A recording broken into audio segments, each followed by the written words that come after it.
اللہ کی یاد میں مشغول رہو اور ہر چیز کو دل و دماغ سے ابتدا میں تھوڑی دیر کے لیے صحیح خالی کر کے کچھ دیر بیٹھ کر اللہ کی یاد کیا کرو۔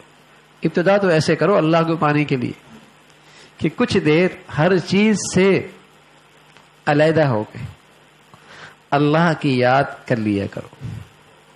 پھر اللہ کرے ایسا وقت آئے کہ دنیاوی کام میں مشغول ہوں لیکن اللہ کی یاد سے بے یاد نہ ہو، وہ ہر وقت یاد رہے۔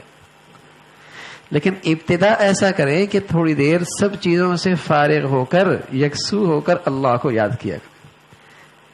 آدھا پارہ قرآن کی تلاوت، ایک پارہ قرآن کی تلاوت، تسبیحات اللہ کے حمد و ثنا توجہ کے ساتھ، یعنی 15-20 منٹ روزانہ ہر چیز سے علیحدہ ہو کے یکسو ہو کر، یہ تو ابتدا آدمی کر لے۔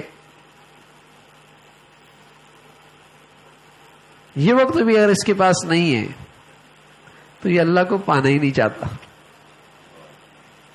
یہ اللہ کو پانا ہی نہیں چاہتا۔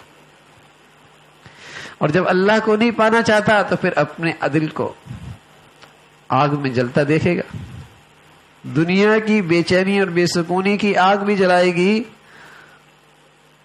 اور یہ بہت بری صورت ہے کہ کل بھی اسی سے دوچار ہو جائے، اسی مصیبت سے دوچار ہو جائے۔